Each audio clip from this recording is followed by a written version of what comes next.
Hello everyone, welcome to electric English. I am Piyush Jindal. मैं पिछले 5 साल से कॉम्पिटिटिव एग्जाम्स के लिए इंग्लिश टीच कर रहा हूँ। और जैसे कि आपको पता है कि हमने लास्ट क्लास में क्वेश्चन टैग का एक टॉपिक जो स्टार्ट किया था, वो काफ़ी जो इम्पोर्टेंट टॉपिक है और आप सबको मुझे लगता है कि वो अच्छा भी लगा होगा। ठीक है, और बच्चों के काफ़ी मैसेजेस आए कि हाँ सर नेक्स्ट पार्ट लेके आइए, तो हम उसके लिए नेक्स्ट पार्ट शूट कर रहे हैं। और अगर आपको कोई भी डाउट होगा उसमें तो आप नीचे कमेंट कर सकते हैं। और जो बच्चे इस चैनल को फर्स्ट टाइम विजिट कर रहे हैं या फर्स्ट टाइम मेरी वीडियोस देख रहे हैं, तो आप इस चैनल को सब्सक्राइब कर सकते हैं और अपने फ्रेंड्स के साथ शेयर कर सकते हैं। चलिए स्टार्ट करते हैं। लास्ट क्लास वाली इम्पॉर्टेंट है देखना, क्योंकि जो बच्चे सीधा इस क्लास को देखेंगे, अगर उनके बेसिक्स नहीं है तो उनको कम समझ आएगा या फिर नहीं समझ आएगा। ठीक है, तो आई विल स्ट्रांगली सजेस्ट कि आप पहले लास्ट वाली क्लास देख के आइए, फिर ये वाली क्लास देखिए। ठीक है, चलिए तो क्वेश्चन टैग पार्ट 2।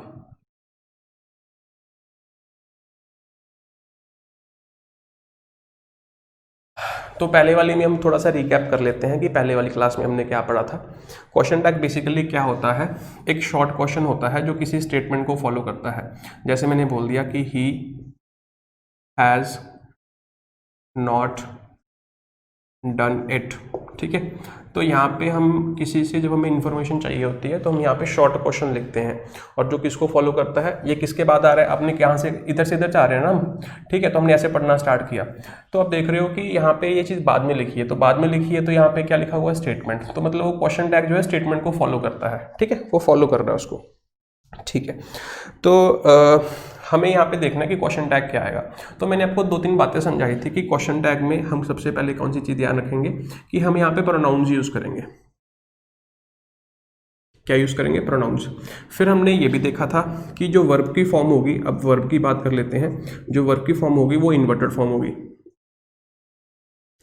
ठीक है, और कौन सी होगी, कंट्रैक्टेड फॉर्म होगी।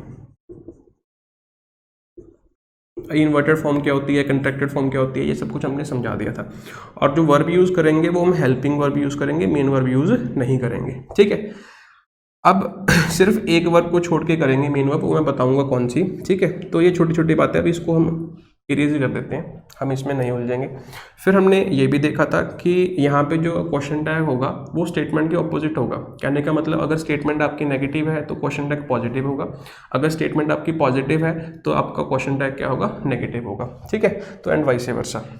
तो थर्ड पॉइंट हमने ये समझा था, तो उसके अकॉर्डिंग देखते हैं कि यहाँ पे सब्जेक्ट क्या है, ही। अच्छा, ही लिखा हुआ, अगर यहाँ पे मोहन वगैरह लिखा होता तब भी हमें यहाँ पे ही लिखना पड़ता। ठीक है, अच्छा, फिर हमने देखा ही लिखा है। ठीक है, फिर हमने देखा कि यहाँ पे जो लिखा हुआ है नेगेटिव स्टेटमेंट है, मतलब यहाँ पे पॉजिटिव स्टेटमेंट यूज़ करेंगे। ठीक है, तो यहाँ पे हेल्पिंग वर्ब क्या हमारी, हैज़, तो हम यहाँ पे किसका यूज़ कर लेंगे, हैज़ का। तो हम यहाँ पे क्या लिखेंगे, he has not done it. ठीक है, तो क्वेश्चन टैग क्या होगा, हैज़ ही। तो ये हमारा बन जाएगा क्वेश्चन टैग। इतनी बात सबको क्लियर हो गई। ठीक, तो ये हमने एक रीकैप किया जो भी हमने लास्ट क्लास में पढ़ा था। आगे चलते हैं, अब हम नेक्स्ट टाइप पे चलते हैं।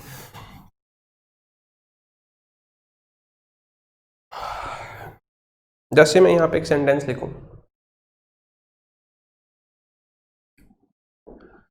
Few students have submitted the answer sheets.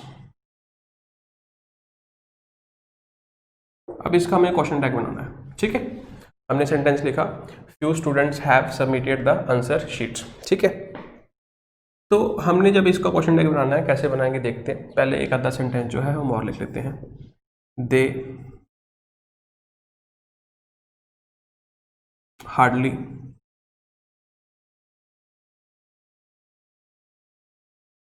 Talked to anyone.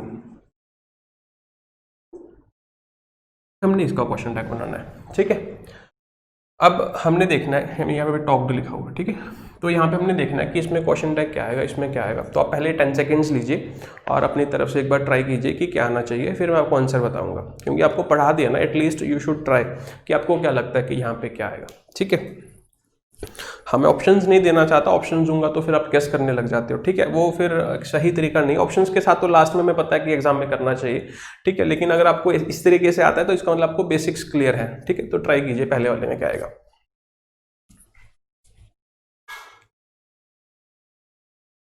चलो मैं समझाने की कोशिश करता हूँ। देखो पहला सेंटेंस जो हमने लिखा हुआ है उसको ध्यान से देखो, हमने क्या लिखा हुआ है, few students have submitted the answer sheets, comma. अब यहाँ पे सबसे पहले हमें ये देखना है कि यहाँ पे किसकी बात हो रही है, फ्यू स्टूडेंट्स, ठीक है। अगर स्टूडेंट्स की बात हो रही है तो यहाँ पे उसके लिए जो प्रोनाउन यूज करेंगे वो क्या यूज करेंगे, दे, क्या यूज करेंगे, दे, ठीक है। इतनी बात क्लियर हो गई, ठीक। अब उसके बाद जो सेकंड चीज़ हमने सीखनी थी वो ये थे कि अब हम ये देखेंगे कि इसमें जो हेल्पिंग वर्ब यूज हुई है वो कौन सी यूज हुई है, हैव। तो हम यहाँ पे क्या लिखेंगे, हैव के साथ बनेगा जो भी बनेगा। फिर हमने अब ये देखना है कि ये जो स्टेटमेंट लिखी हुई है, ठीक है, तो ये वाली जो स्टेटमेंट लिखी हुई है इसमें जो हेल्पिंग वर्ब है हमने कहा वो कौन सी होगी, हैव। तो यहाँ पे बच्चे पता क्या करते हैं, यहाँ पे अगर मैं आपको दो ऑप्शन दे दूँ, ठीक है, हैव, दे, एक मैं आपको ऑप्शन दूं हैवंट दे,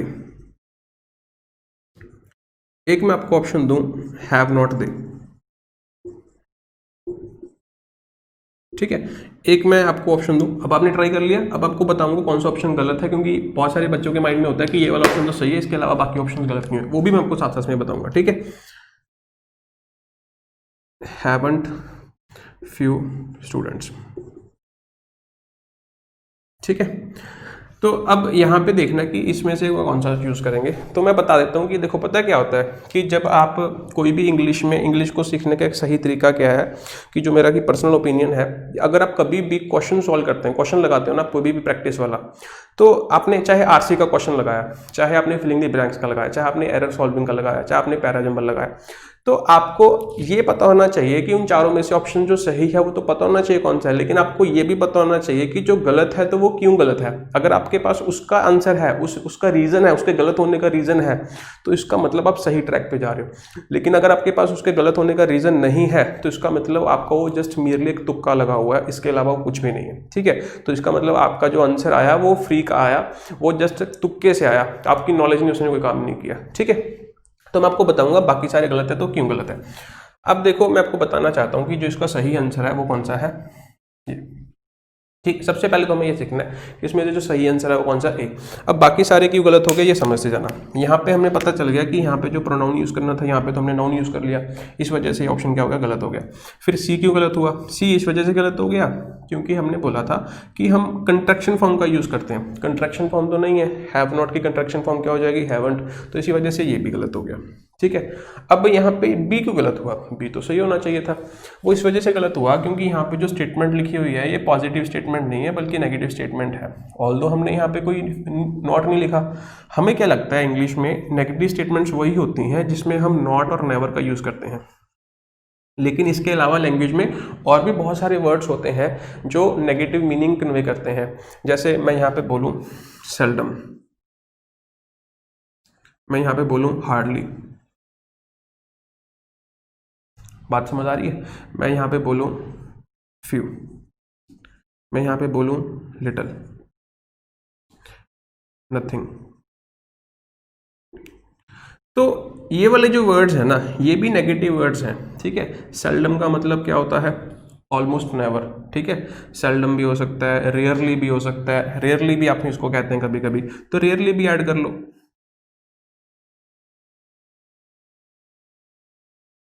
तो ये सारे नेगेटिव वर्ड्स हैं। अगर कहीं पे ये सेंटेंस में कहीं पे ये वर्ड्स लिखे होंगे तो इसका मतलब वो सेंटेंस आपका नेगेटिव है, वो स्टेटमेंट आपकी नेगेटिव है। तो इसका मतलब हमें समझ आ गया, यहाँ पे फ्यू स्टूडेंट्स लिखा हुआ है तो इस सेंटेंस का एक्चुअल मतलब पता है क्या है, ऑलमोस्ट नो स्टूडेंट्स।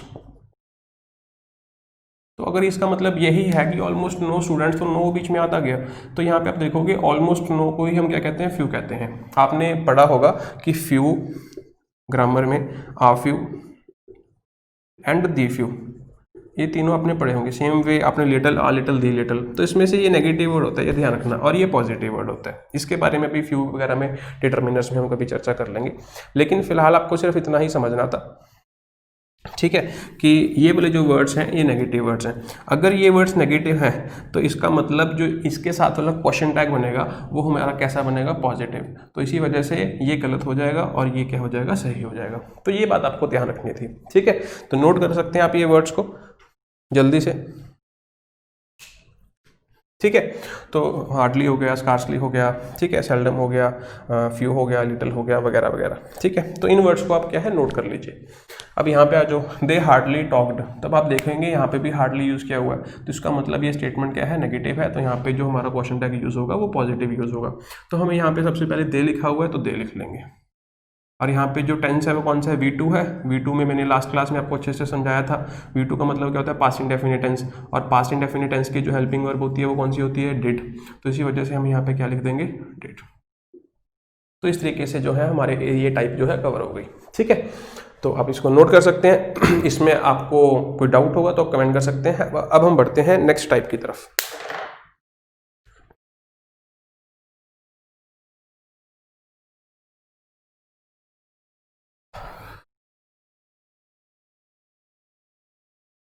आप इस वीडियो को अपने फ्रेंड्स के साथ शेयर कर सकते हैं। इलेक्ट्रिक इंग्लिश जो है, हमने इंडिया का नंबर 1 चैनल बनाना है, ये मेरा मोटो है। और मैं जितना भी हो सके मैक्स टू मैक्स जो है बच्चों को अच्छी क्वालिटी का कंटेंट और फ्री ऑफ चार्ज देना चाहता हूँ, ठीक है। चलो आगे चलते हैं। जैसे मैं यहाँ पे लिखूँ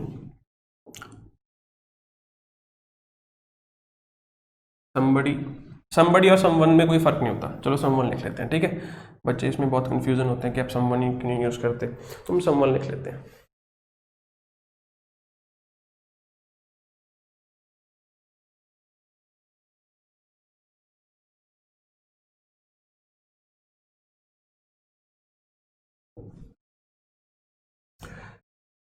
ट्राई कीजिए, somebody killed that, डियर नहीं होता, ठीक है। इसकी जो प्रोनाउंसिएशन है वो डियर नहीं होती।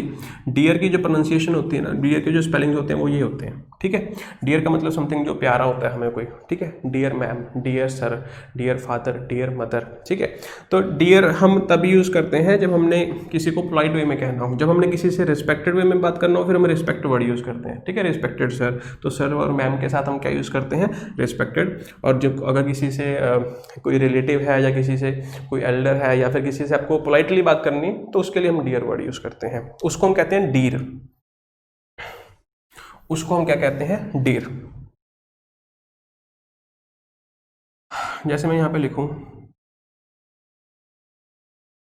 इधर नहीं, नीदर वर्ड यूज करते हैं।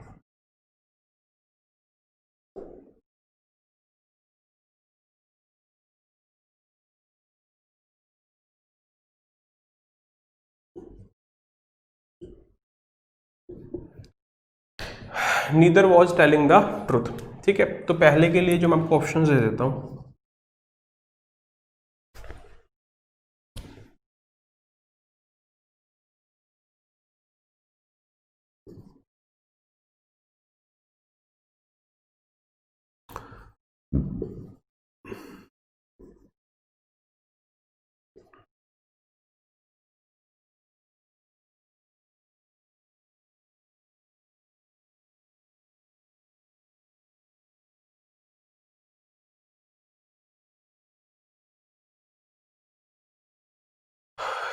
दूसरे वाले के लिए भी मैं आपको ऑप्शन दे देता हूं।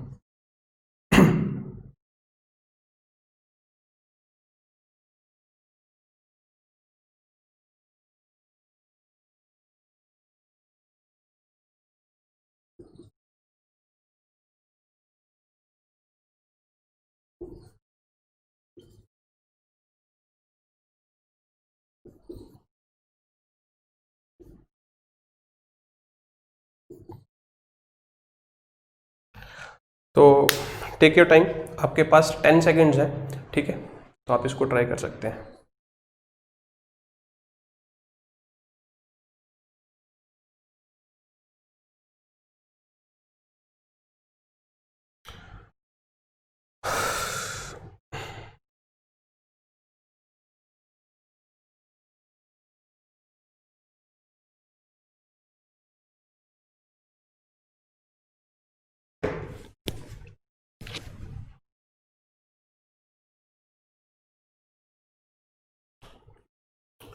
ठीक है, तो चलिए स्टार्ट करते हैं।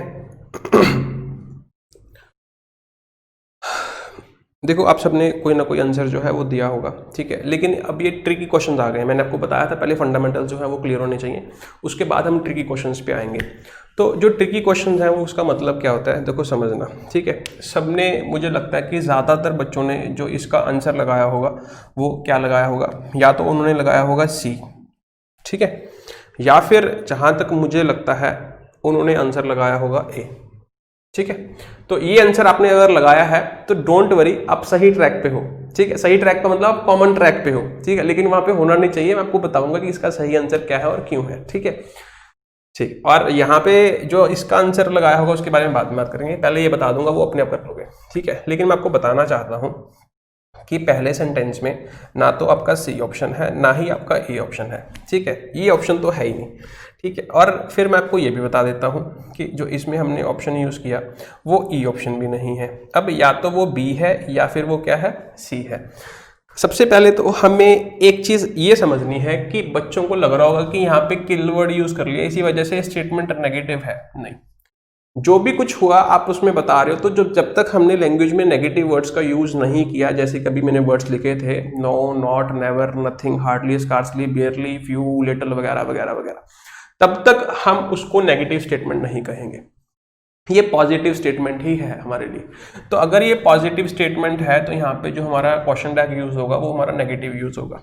तो इसका मतलब जो हमारा आंसर है वो कौन सा, बी आंसर है, सी आंसर भी नहीं है। अब ये क्यों है अभी समझ आ जाएगा 1 मिनट में, ठीक है।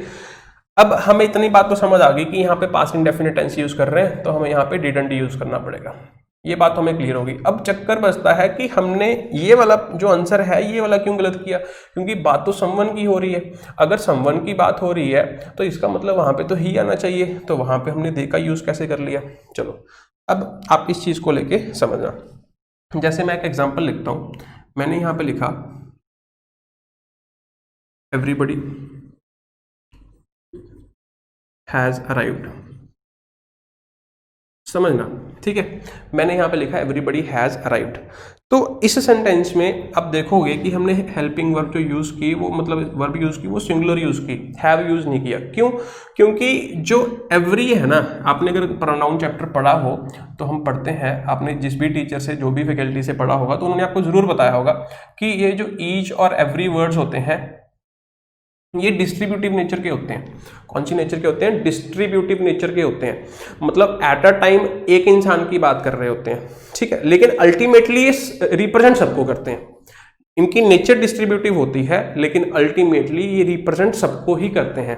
जैसे मैं फॉर एग्जांपल मैं बात करूं, ठीक है, आप क्या है कि एक बैडमिंटन की गेम लगा रहे हो तो उसमें 2 कोर्ट्स होते हैं, आप अपोजिट टू ईच अदर, तो उसमें ये प्लेयर है और ये भी प्लेयर है, ठीक है। अब इसके स्कोर हैं 17 और इसके स्कोर हैं 18।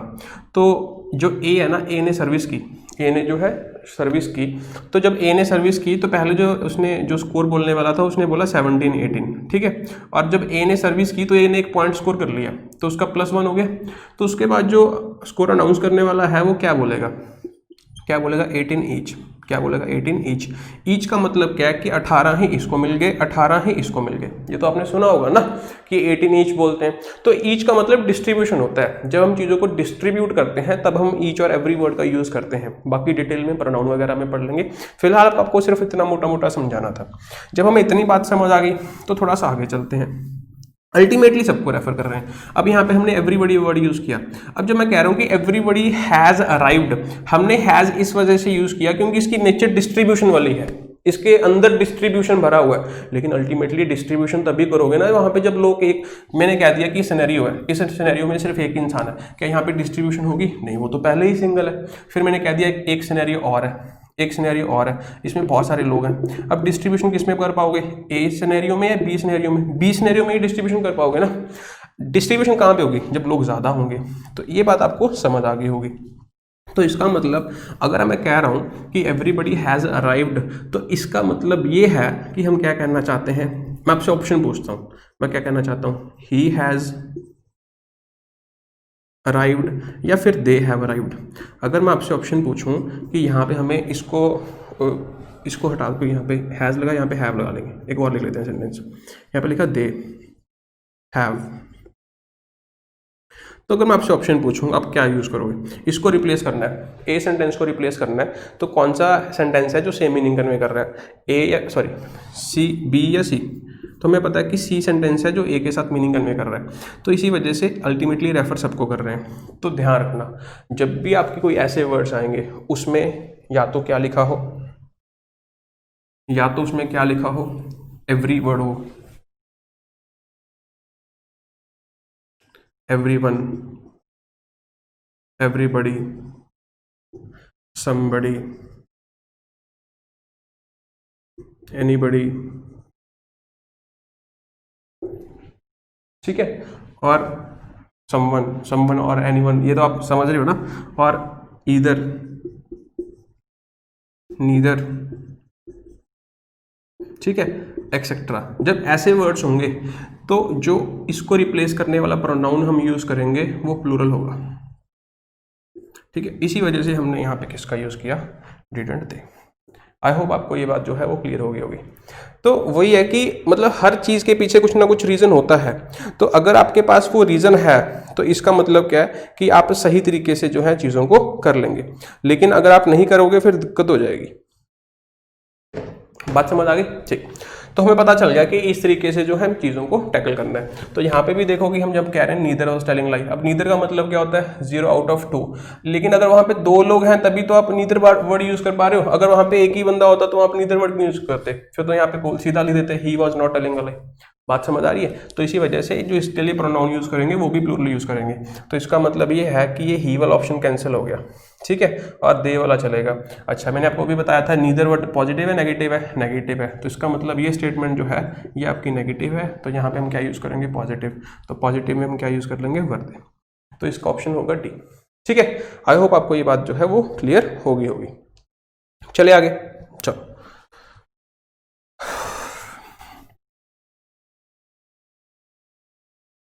तो इन वर्ड्स को आप नोट करते रहिए, ठीक है।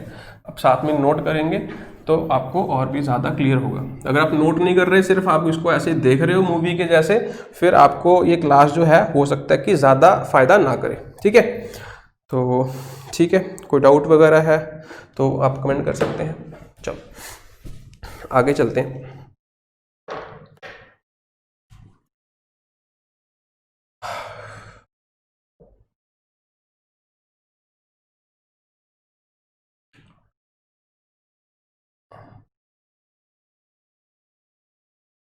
नथिंग कैन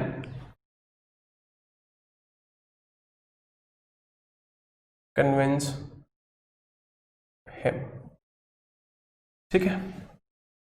नेक्स्ट हमने लिखा नथिंग कैन कन्विंस हिम। तो आपको ऑप्शंस तो जरूर दे ही दूंगा, पहले आप ट्राई करो कि आप अब बनाने की कैपेबल हो या नहीं हो, आपसे बन पा रहे हैं या नहीं बन पा रहे। आप एक बार ट्राई कीजिए, मैं चाहता हूं। चलो, नथिंग कैन कन्विंस हिम, और लिख लेते हैं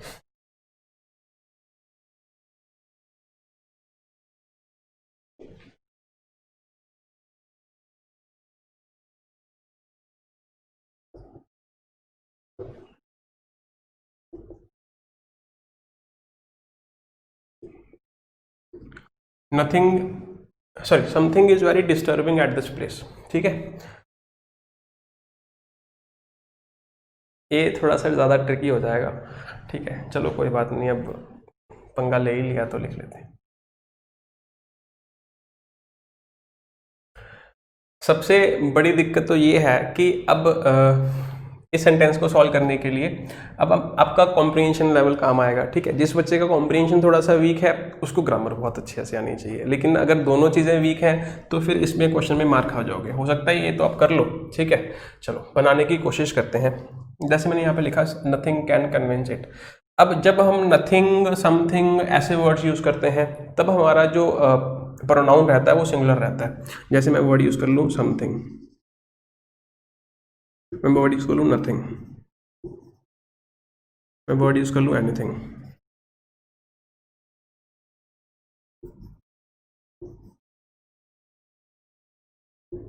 मैं वर्ड यूज़ कर लूँ एवरीथिंग,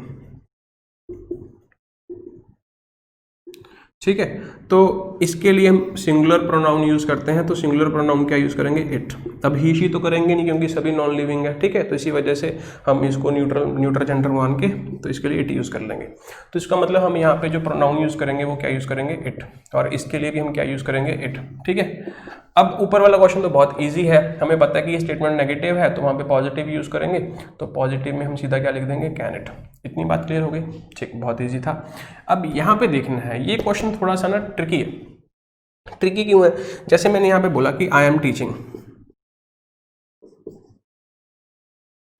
अब मुझे इसका बनाना है, तो इसका आप क्या बनाओगे?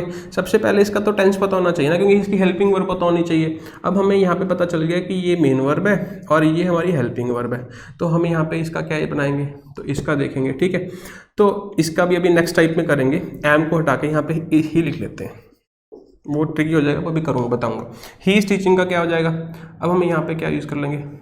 इजंट ही, हम ये लिख लेंगे। बात क्लियर हो गई? क्योंकि ये हेल्पिंग वर्ब होगी, हेल्पिंग वर्ब के साथ हमने कंट्रैक्शन यूज़ कर लिया और ही का हमने क्या यूज़ कर लिया? ही यूज़ कर लिया। क्लियर? बेसिकली हमने इसको क्या लिखा? इज नॉट ही, और इज नॉट को हमने क्या लिख लिया? इजंट। हमने बताया था कंट्रैक्शन फॉर्म यूज़ करेंगे, ठीक। लेकिन यहाँ पे देखना है, हमेशा ऐसा नहीं होता, हमेशा ऐसा ज़रूरी नहीं है कि जब आप इज एम आर के बाद आई एन जी लगाएंगे तो जो इज एम आर है वो हमारी हेल्पिंग वर्ब हो, वो कभी कभी मेन वर्ब भी हो सकती है। जैसे मैं बोलूँ द स्टोरी इज इंटरेस्टिंग, तो यहाँ पे आपको क्या लगता है कि जो मेन वर्ब है वो कौन सी है? अब यहाँ पे इसको मेन वर्ब थोड़ी ना कहोगे, अगर इसको मेन वर्ब कह दिया तो इसका मतलब ये एक्शन चल रहा है, ऐसा तो नहीं है। तो यहाँ पे जो मेन वर्ब है वो हमारी कौन सी है? ये। और ये हमारा एक एडजेक्टिव है, ये हमारा क्या है? एक एडजेक्टिव है जिसको हम कॉम्प्लीमेंट कहते हैं। और ये वाला अगर आपने पढ़ा हो इसको हम कहते हैं लिंकिंग वर्ब, इसको हम प्रेजेंट पार्टिसिपल कहते हैं, ठीक है।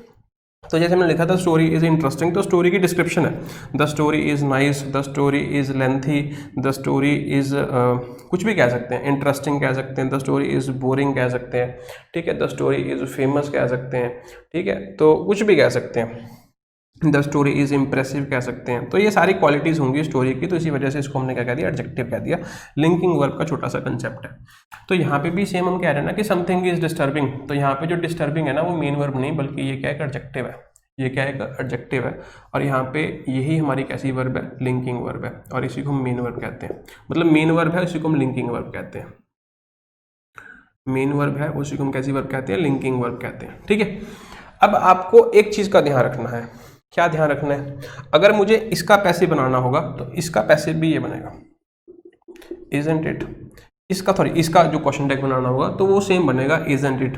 अब इस वाले इजंट इट में और इस वाले इजंट में हमने थोड़ा सा फर्क है। क्या फर्क है? क्योंकि ये वाला जो इज निकल के आया ना, ये हेल्पिंग वर्ब निकल के आया, लेकिन ये वाला जो इज निकल के आया ये मेन वर्ब भी आ गया। मैंने आपको बताया था कि मेन वर्ब यूज नहीं करते, सिर्फ एक वर्ब को छोड़ के, कौन सी? बी। तो जब उस स्टेटमेंट में be as a main verb होगी, जब उस स्टेटमेंट में be as a main verb होगी, ध्यान से समझ लो, ठीक है, जब उस स्टेटमेंट में be as a main verb होगी तो वो मेन वर्ब भी पीछे आ जाएगी अपने आप इसमें, क्योंकि और हेल्पिंग वर्ब होते ही नहीं है। क्योंकि जब भी बी को एज अ मेन वर्ब बना के लिखते हैं, अब आप बोलोगे सर ये तो इज लिखा हुआ है, ये बी लिखा हुआ है, बच्चे वो भी उसकी फॉर्म ही है। बी की कौन कौन सी फॉर्म्स होती हैं? इज, एम, आर, ये उसी की फॉर्म्स है, वॉज, वर, ठीक है, बीन, बीइंग। तो ये सारी की जो सारी फॉर्म्स निकली हैं, सारी की सारी फैमिली किसे निकली है? बी से निकली है। बात समझ आ रही? ठीक। तो जैसे डू से कौन कौन सी निकली? डज निकली, डिड निकली, डन निकली, डूइंग निकली, ठीक है। तो वैसे इसी से निकल गई। तो ध्यान रखना, जब भी बी की form as a main verb काम करेगी तो वो खुद ही पीछे चली आएगी क्वेश्चन टैग्स में, ठीक है। तो आप यहाँ पे बोलोगे सर यहाँ पे तो हेल्पिंग वर्ब है नहीं, तो यहाँ पे तो हेल्पिंग वर्ब, फिर मैं यहाँ पे क्या यूज करूँ? तो बी की फॉर्म में आपको ध्यान रखना है। इतनी बात क्लियर हो गई? ठीक, आगे चलते हैं। तो इसका मतलब ये है कि हम यहाँ पे क्या यूज करेंगे? इजंट इट, ठीक है। तो उसका हमारा क्वेश्चन टैग बनेगा वो इस तरीके से बनेगा। तो बस मैंने आपको इसमें दो चीज़ें बताई, दो चीज़ें कौन कौन सी बताई जो बहुत ही सिंपल है, और ज़रूरी नहीं है कि ये सिर्फ क्वेश्चन टैग में काम आएगा, ये और भी बहुत जगह काम आता है, क्योंकि जो ग्रामर होती है वो इंटरलिंक्ड होती है, ठीक है। तो आप देख पा रहे हो कि हमने एक टॉपिक स्टार्ट किया, तो आप उस टॉपिक को अकेले नहीं पढ़ सकते क्योंकि वो आइसोलेटेड नहीं है, उसके साथ और बहुत सारी चीज़ें आपको आनी चाहिए, ठीक है। This is how you need to learn grammar, this is how we need to learn grammar. इसी तरीके से हमें इसको समझना चाहिए, ठीक है, क्लियर है। तो जब भी हम समथिंग वर्ड यूज करेंगे, नथिंग यूज करेंगे, एनीथिंग यूज करेंगे, एवरीथिंग यूज करेंगे, तो हम यहाँ पे इट यूज करेंगे। और सेकंड थिंग हमने सीखी कि अगर कभी भी ये बी की form as a main verb आ जाएगी तो उसी को हम पीछे ला जाएंगे, अदरवाइज कोई और मेन वर्ब को नहीं लेके जा सकते। अब यहाँ पे ये हेल्पिंग वर्ब है कैन, ये सबको पता है, ये मेन वर्ब है। अब मेन वर्ब को थोड़ी ना पीछे लेके गए हो, अब हेल्पिंग वर्ब को लेके गए हो। बात समझ पा रहे हो? अभी तक सारे सेंटेंसेस उठा के देख लो, हमने हेल्पिंग वर्ब को पीछे लेके गए, लेकिन बी की फॉर्म में जो मेन वर्ब होगी, बी की फॉर्म होगी, चाहे यहाँ पे इज लिखा हो, चाहे यहाँ पे वॉज लिखा हो, चाहे यहाँ पे कुछ भी लिखा हो, ठीक है, तो उसी को फिर हम पीछे ले जाएंगे। इतनी बात क्लियर? चलो,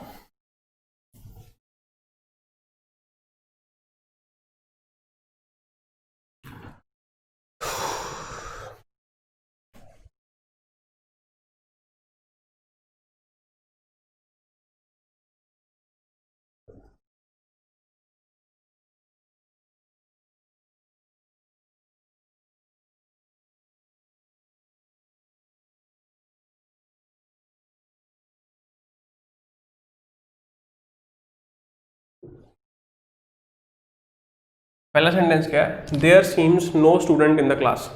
अब इसका क्वेश्चन टैग बनाना है, ध्यान से बनाना, ठीक है।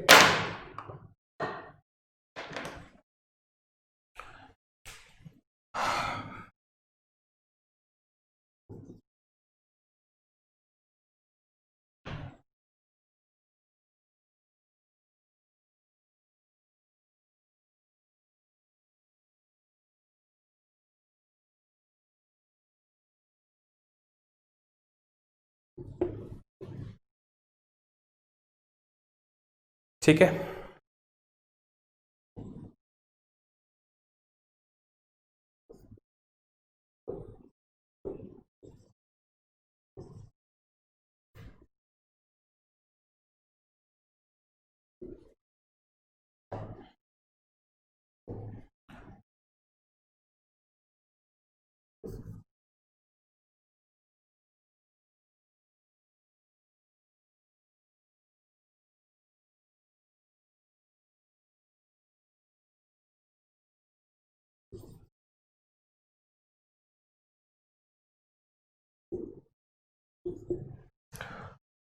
तो नेक्स्ट टाइप है हमारी, इसमें हमने काफ़ी मिसलेनियस क्वेश्चंस कवर किए हैं, तो इसको आप ट्राई कीजिए, जो भी आपके माइंड में आ रहा है at least give it a try. तो आपके माइंड में जो भी आ रहा है ना कि इसका क्वेश्चन टैग हम ये बना सकते हैं, इसका ये बना सकते हैं, आप कॉपी पे या फिर बाद में कमेंट कर सकते हैं, या जो आप देख रहे हैं तो ऑब्वियसली तो नीचे कमेंट का ऑप्शन आ रहा है तो कमेंट कर सकते हैं, तो आपको पता चलेगा कि आपके सही थे या गलत थे, ठीक है। तो आप कॉपी पे लिख लीजिए, आपको कमेंट नहीं करना तो आप कॉपी पे भी लिख सकते हैं, ठीक है, ज़रूरी नहीं है कि कमेंट ही करना है।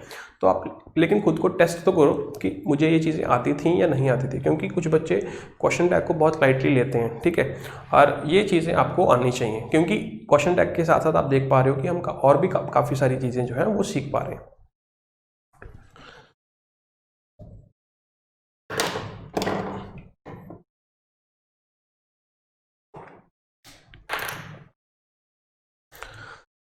Just wait for a while, मैं इंक भर लेता हूँ अपने मार्कर्स में,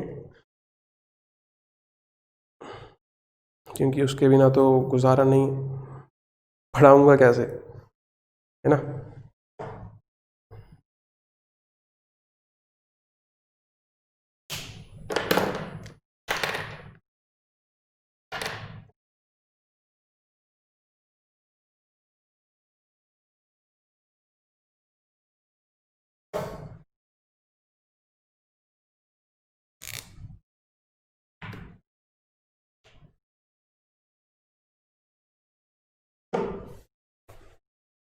चलो हथियार हमारे रेडी हैं। पहला सेंटेंस से स्टार्ट करते हैं। देखो यहाँ पे जो देर होता है ना, ये एक्चुअल में ये एक इंट्रोडक्टरी सब्जेक्ट होता है। मैं आपको एक्चुअल में जो कहानी है वो बता देता हूँ, ठीक है। एक्चुअल में इस सेंटेंस में जो हमारा सब्जेक्ट है वो रियलिटी में तो ये है नो स्टूडेंट, क्योंकि आप अल्टीमेटली स्टूडेंट की बात कर रहे हो, देयर की बात नहीं कर रहे। देयर चीज़ों को इंट्रोड्यूस करने के लिए यूज़ करते हैं। जैसे मैं बोलूँ, एक राजा था, एक रानी थी, एक शहर था, ठीक है, एक दोस्त था। There was a friend, there was a king, there was a queen, ठीक है, देयर वॉज अ सिटी। तो जो देयर वर्ड होता है ना, तो वो चीज़ों को इंट्रोड्यूस करने के लिए यूज़ करते हैं। वैसे जो देयर होता है, देयर एक्चुअल में एक एडवर्ब होता है। देयर एक्चुअल में क्या होता है? एडवर्ब होता है। ये किसी एक्टिविटी की चीज़ की प्लेस बताता है, ठीक है। एक्चुअल में इसका मतलब क्या होता है? At that place. क्या मतलब होता है? At that place.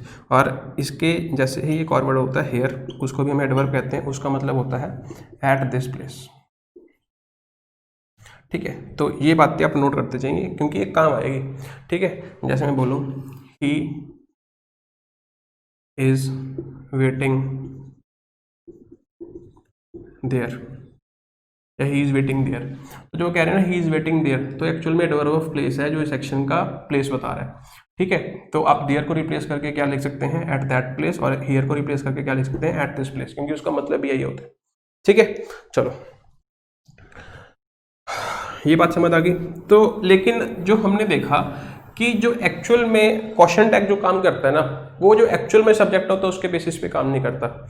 जो हम रफली जिसके बारे में बात कर रहे हैं, जो स्टार्टिंग में लिखा होगा उसके बारे में बात कर रहे हैं। जैसे कि मैंने आपको बताया कि जो एवरीबॉडी था, एवरीबॉडी अब एक्चुअल में तो एट अ टाइम तो एक इंसान की बात कर रहा था ना, अल्टीमेटली सबकी बात कर सकता है, ठीक है। तो उस हिसाब से तो फिर वहाँ पे ही आना चाहिए था, लेकिन क्वेश्चन टैग इस चीज़ को नहीं मानता। क्वेश्चन टैग में हमने सबसे पहले यहाँ पे क्या लिखा हुआ? देयर। तो ध्यान रखना कि जब देयर लिखा होगा तो आपके क्वेश्चन टैग में भी देयर ही आएगा। यहाँ पे चाहे स्टूडेंट हो, चाहे कोई बर्ड हो, चाहे कोई मशीन हो, चाहे कुछ भी हो, डजेंट मैटर। जब आपका सेंटेंस देयर से स्टार्ट हो रहा है, ठीक है, तो इसको इंट्रोडक्टरी सब्जेक्ट कहते हैं, तो हम यहाँ पे देयर ही यूज़ करेंगे, ठीक है। तो यहाँ पे ध्यान रखना कि यहाँ पे हम यहाँ पे सीम्स की बात कर रहे हैं। सीम्स का मतलब कौन सा टेंस हो गया? ये प्रेजेंट इंडेफिनिट टेंस, ठीक है। और प्रेजेंट इंडेफिनिट टेंस को बनाने के लिए जो हेल्पिंग वर्ब यूज करते हैं वो कौन सी यूज करते हैं? Do, does. तो हम यहाँ पे किसका यूज कर लेंगे? डज का, क्योंकि सिंगुलर की बात हो रही है ना, सिंगुलर लिखा हुआ है, नो स्टूडेंट। तो यहाँ पे हम इसको ऐसे भी लिख सकते हैं सेंटेंस को, देयर डज सीम, ठीक है। इसके लिए थोड़ा सा टेंस आना चाहिए, थोड़ी थोड़ी चीजें आनी चाहिए, ठीक है। तो यहाँ पे हेल्पिंग वर्ब यहाँ पे कौन सी उठा लेंगे? डज। तो यहाँ पे हम क्या लिखेंगे? डज। और ये बताना है कि आप यहाँ पे डजंट लिखेंगे, डज लिखेंगे, डज। क्यों? क्योंकि यहाँ पे जो स्टेटमेंट है नेगेटिव है। क्यों? क्योंकि यहाँ पे क्या लिखा हुआ है? नो। तो अगर ये नेगेटिव है तो हम यहाँ पे इसमें क्या यूज करेंगे? पॉजिटिव। तो यहाँ पे हम किसका यूज करेंगे? Does there. इतनी बात समझ आ गई? ठीक। तो हमें समझ आ गया कि जब भी हमारा देयर सब्जेक्ट होगा तो हम वहाँ पे देयर का ही यूज करेंगे। क्लियर है? चलो आगे चलते हैं। नेक्स्ट वाले में आप देखोगे कि क्या हो रहा है? One should respect one's parents. तो यहाँ पे जो हेल्पिंग वर्ब है वो कौन सी है? शुड। ये हमारी हेल्पिंग वर्ब है और ये हमारी कैसी वर्ब है? मेन वर्ब है। और यहाँ पे हम किसकी बात कर रहे हैं? वन। तो वन हमारा क्या है? सॉरी, वंस नहीं आएगा, वन आएगा, sorry very sorry, typing mistake है, यहाँ पे वन आएगा, ठीक है। तो वहाँ पे वन जाएगा। तो यहाँ पे हमारा सब्जेक्ट क्या है? वन। तो सब्जेक्ट वन है तो वन ही पीछे चला जाएगा। और ये पॉजिटिव सेंटेंस है क्योंकि नो नॉट का यूज नहीं किया, तो हम यहाँ पे क्या लिख लेंगे? Shouldn't one. क्लियर? तो आई होप आपको ये जो बातें हैं क्लियर हो गई होंगी, ठीक है। तो रिकॉर्डिंग चल रही है तो थोड़ा बहुत देखना पड़ता है, ठीक है, क्योंकि कई बार क्या होता है कि पहले भी जब हमने फर्स्ट क्लास शूट की थी तो देखो शूटिंग कर रहे हैं, ठीक है, अब शूट कर रहे हैं क्योंकि टेक्नोलॉजी है, टेक्नोलॉजी पे किसी का भी बस नहीं है, कोई भी 100% गारंटी नहीं ले सकता कि ये चीज़ें होंगी। तो कई बार वो होता है कि बैक एंड से शूटिंग होती ही नहीं है, ठीक है, तो उसमें काफ़ी लॉस होता है, तो फिर वो थोड़ा थोड़ा चेकअप करना पड़ता है, ठीक है। चलो नेक्स्ट जो है दिस इज़ माई फोन, तो हमने यहाँ पे लिखा हुआ दिस। और ध्यान रखना कि अब हमारा जो सब्जेक्ट है वो क्या है? दिस। जो जब हमने बोला कि जब हम there as a subject use करेंगे तो क्वेश्चन टैग में भी क्या यूज करेंगे? देयर, ठीक है। और जब हम वन यूज करेंगे तो हम किसका यूज करेंगे? वन, ठीक है। लेकिन जब हम दिस और दैट वर्ड का यूज करेंगे, ठीक है, चाहे दिस वर्ड यूज कर लो चाहे दैट वर्ड यूज कर लो, जब हम दिस दैट वर्ड का यूज करेंगे ना तो क्वेश्चन टैग में हम इट का यूज करेंगे, ध्यान रखना। ऐसे ही क्वेश्चन जो है स्टेट लेवल वगैरह में आ जाते हैं और ये ऐसे ट्रिकी क्वेश्चन आते हैं, ठीक है, जो हम कहते हैं कि एक आधा क्वेश्चन ऐसा होता है कि जो बच्चों को लगता है, टीचर को लगता है कि गलत करेगा, वही क्वेश्चन आते हैं। तो ये क्वेश्चन इंपॉर्टेंट हो गया बहुत ज़्यादा, ये क्वेश्चन इंपॉर्टेंट हो गया, ये सारे क्वेश्चन इंपॉर्टेंट है क्योंकि इसके बाद जो मैं क्वेश्चन लिखूंगा फिर आपको लगेगा कि यार इसमें तो सारी चीज़ें चेंज हो गई, क्योंकि इसको समझना बहुत जरूरी है। यहाँ पे जो सब्जेक्ट है वो वन है, तो वन जब सब्जेक्ट होगा तो हम यहाँ पे किसकी बात करेंगे, वन ही लिख देंगे। यहाँ पे जब हम दिस दैट हमारा सब्जेक्ट होगा तो हम यहाँ पे किसकी बात करेंगे, इट की बात करेंगे। अब यहाँ पे क्या लिखा हुआ है, दोज, तो अच्छा इट की बात करेंगे तो यहाँ पे हम क्या लिखेंगे, इजेंट। इजेंट क्यों, क्योंकि यहाँ पे इज मेन वर्ब है, तो मैंने बताया था जब बी मेन वर्ब होगी तो आगे पीछे चली जाएगी, और ये पॉजिटिव है तो नेगेटिव होगा इजेंट, और दिस की जगह पे हम क्या लिख देंगे, इट। क्लियर। चलो नेक्स्ट वाले पे आ जाओ, दोज। अब जब दोज की बात करेंगे, दीज या फिर दोज, ठीक है, जब दीज और दोज की बात करेंगे तो फिर इसकी जगह पे हम किसका यूज कर लेंगे, प्लूरल का, जो प्लूरल क्या होता है, दे। ठीक है, इसकी जगह पे सिमिलर जो इट, और इसकी जगह पे हम क्या यूज करेंगे, इसका जो प्लूरल हो जाएगा तो इट का प्लूरल क्या हो जाता है, दोज। क्लियर होगी बात, ठीक।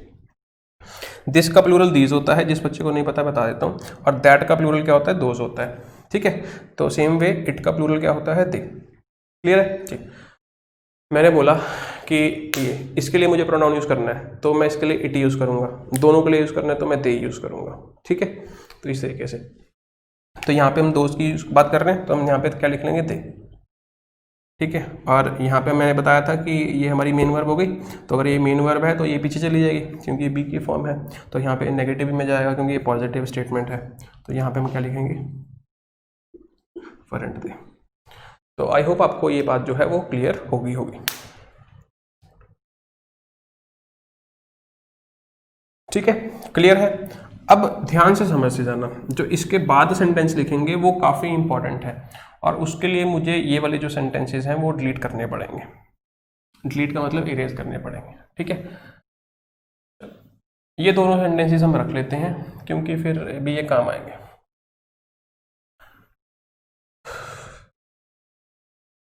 अब जैसे मैं एक सेंटेंस लिखता हूं,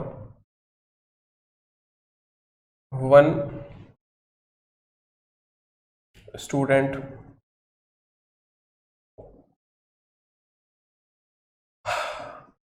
asked me a very strange question। ठीक है, तो हमने ये सेंटेंस लिखा, आपको इसका आंसर बताना है। एक और लिखते हैं, this channel aspires to become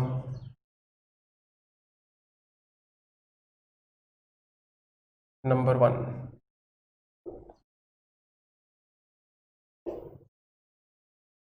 ठीक है, हाँ, तो पहले ये दो करो फिर मैं आगे आपको बताऊंगा। यहां तक कोई डाउट है, पूछो।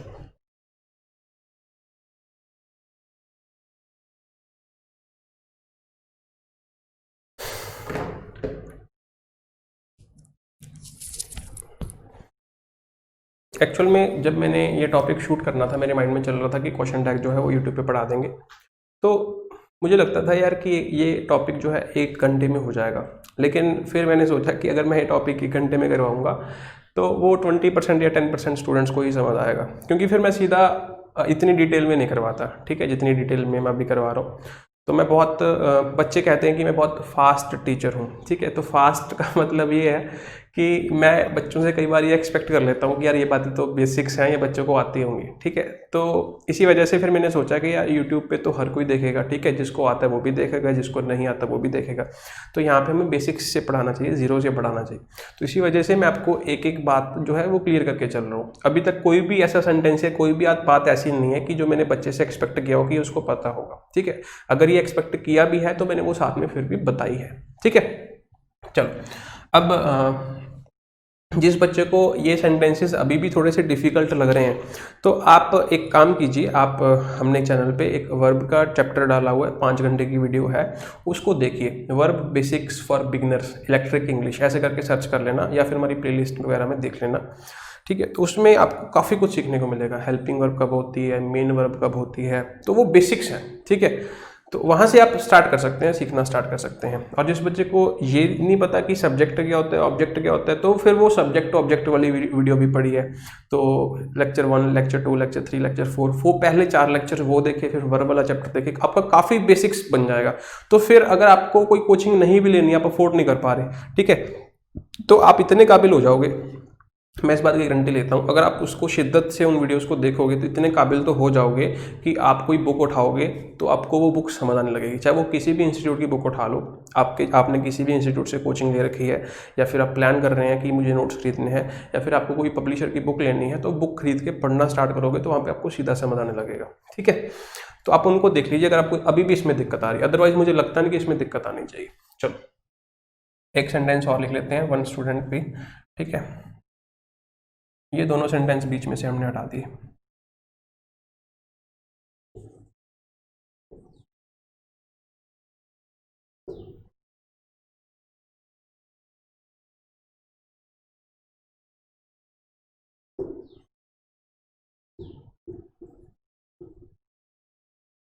मैंने ये क्यों नहीं इरेज किए, क्योंकि उससे कंपेयर करके समझाऊंगा। ठीक है, तो जब हम चीज़ों को कंपेयर करते हैं तो हम ज़्यादा डिटेल में सीख सकते हैं, या फिर हम उसको ज़्यादा अच्छे से परख सकते हैं। ठीक है, तो ये वाले दो सेंटेंस है, इसको हम बीच में से ऐसे कर लेते हैं। चलो पहले सेंटेंस पे आते हैं। One student asked me a very strange question. तो हमने पढ़ा था कि जब हमारा वन लिखा होगा, अब बच्चों ने याद कर लिया। ठीक है, बच्चों ने क्या याद कर लिया, जैसे मैं आपको ऑप्शन दे दूँ। पहला ऑप्शन मैंने क्या दे दिया, डिडंट वन। दूसरा ऑप्शन क्या दे दिया, डिडंट ही। ठीक है, तो अब बच्चों ने आंखें बंद करके क्या लगा दिया कि उसने ए ऑप्शन लगा दिया। ठीक है, लेकिन मैं आपको बताना चाहता हूँ कि यहाँ पे ए ऑप्शन नहीं, यहाँ पे बी ऑप्शन आएगा। तो आप बोलोगे सर ये क्या कर रहे हो आप, कि कभी तो आप कह रहे हो कि वन पे आप वन यूज़ कर लो, कभी आप कह रहे हो कि यार वन पे ही यूज़ कर लो। इसी वजह से तो कभी इंग्लिश समझ नहीं आई, कि पता ही नहीं हो क्या रहा है। एक टाइम पे एक बात बोलते हैं, दूसरे टाइम पे वो उल्टा देते हैं। अब मैं इतना कैसे याद रखूँ, इतना याद करना ही नहीं है, बेसिक से समझना है हमें। मैंने आपको ये बोला था कि जब सेंटेंस में one as a subject act करेगा, जब one as a subject act करेगा तो हमारा क्वेश्चन टैग में जो हमारा प्रोनाउन यूज होगा वो वन यूज होगा। ठीक है, लेकिन अब ध्यान से देखोगे कि यहाँ पे वन में और यहाँ पे वन में बहुत डिफरेंस है।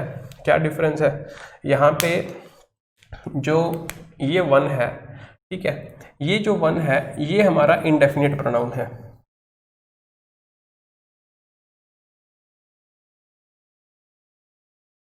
क्या है, इंडेफिनिट प्रोनाउन।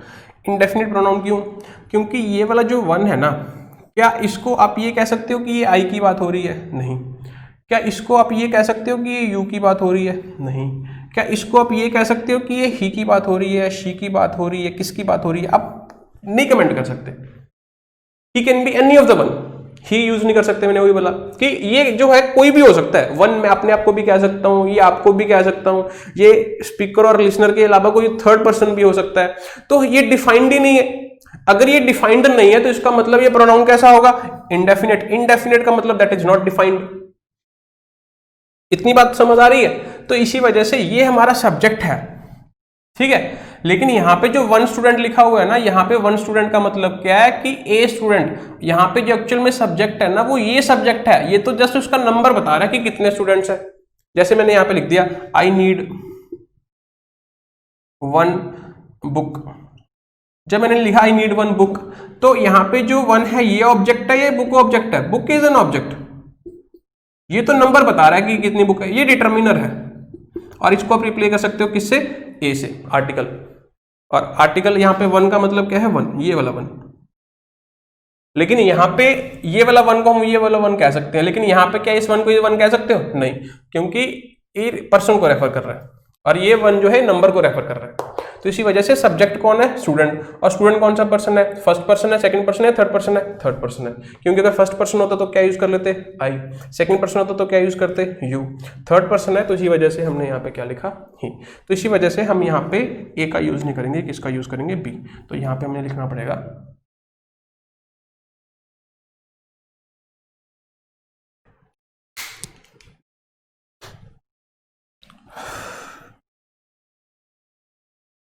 ठीक है, समझ आ गई।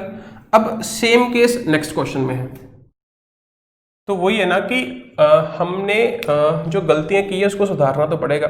यहां पे हमने लिखा हुआ दिस इज माय फोन, तो जो दिस है ना ये हमारा सब्जेक्ट है, ये हमारा क्या है, सब्जेक्ट है। तो अगर ये सब्जेक्ट है या तो ये नाउन होगा सेंटेंस में, या फिर ये सेंटेंस में क्या होगा, प्रोनाउन होगा। अब सेंटेंस में हमें पता है कि दिस किसी चीज का नाम तो है नहीं, पीयूष किसी चीज का नाम है, इलेक्ट्रिक इंग्लिश किसी चीज का नाम है। इंडिया किसी चीज का नाम है, मोहन आपका नाम है, ठीक है, सोहन आपका नाम है, मोहिनी आपका नाम है, मतलब ये नेम है, लेकिन जो दिस है किसी चीज का नेम थोड़ी है, ये इसी वजह से क्या प्रोनाउन। तो यहाँ पे जो दिस यूज हुआ ये प्रोनाउन है, इसी वजह से हमने इट का यूज कर लिया। लेकिन हम यहाँ पे किसकी बात कर रहे हैं, जो मैं कह रहा हूँ कि ये चैनल है, ये चैनल क्या एम करता है कि उसको नंबर 1 बनना है, ठीक है। तो यहाँ पे जो एस्पायर कर रहा है वो कौन है, दिस है या चैनल, यहाँ पे चैनल की बात की जा रही है। अगर ये चैनल की बात की जा रही है तो इसका मतलब हमारा सब्जेक्ट कौन है यहाँ पे, चैनल। क्या इतनी बात समझ आई?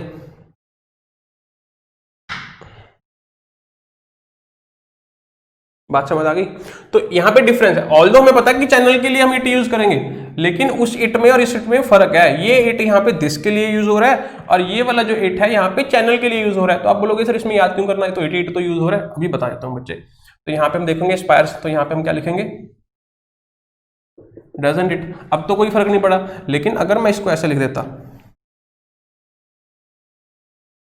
अगर मैं इसको ऐसे लिख देता,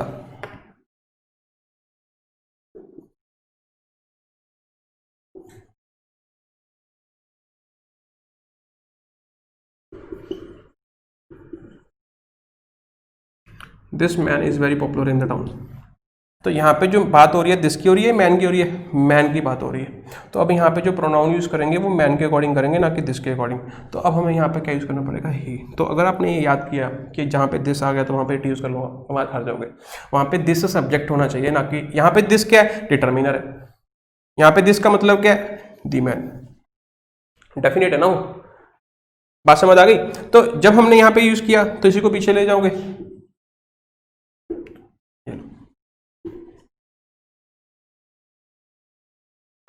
तो मुझे लगता है कि ये बात जो है आपको अच्छे तरीके से क्लियर हो गई होगी। तो छोटी छोटी बातें जो है आपको ध्यान रखनी है। अब हमारा बचता है एक सेंटेंस। कौन सा सेंटेंस, जो कि है वन ऑफ द स्टूडेंट्स, ठीक है। तो जब हम इसकी बात करेंगे, अब इसको हम कंपेयर करते हैं ये वाले वन से। ऊपर भी हमने वन लिखा था, ठीक है।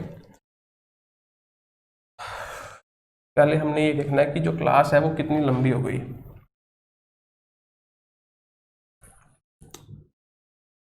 चलो 50 मिनट्स की क्लास हो गई है, ठीक है। और मुझे लगता है कि अगर मैं ये चीज़ करवाऊंगा तो ये भी कम से कम 10, 15 या 20 मिनट ले लेगा, ठीक है। तो एक लेंथी टॉपिक है, ऐसा नहीं है कि 1 मिनट 2 मिनट में बताने वाला है। और फिर मुझे लगता है कि इस पार्ट को हमें नेक्स्ट क्लास में करना चाहिए। और अगर आपको ये वीडियोस पसंद आ रही हैं तो आप सब्सक्राइब ज़रूर करें हमारे चैनल को, और लाइक वगैरह जो है आप वीडियो को लाइक करें और फ्रेंड्स के साथ शेयर करें, ठीक है। तो आपको कोई और टॉपिक पढ़ना है तो आप कमेंट कर सकते हैं, ठीक है। Thank you, bye bye, take care. इसको हम नेक्स्ट क्लास में करेंगे, ठीक है।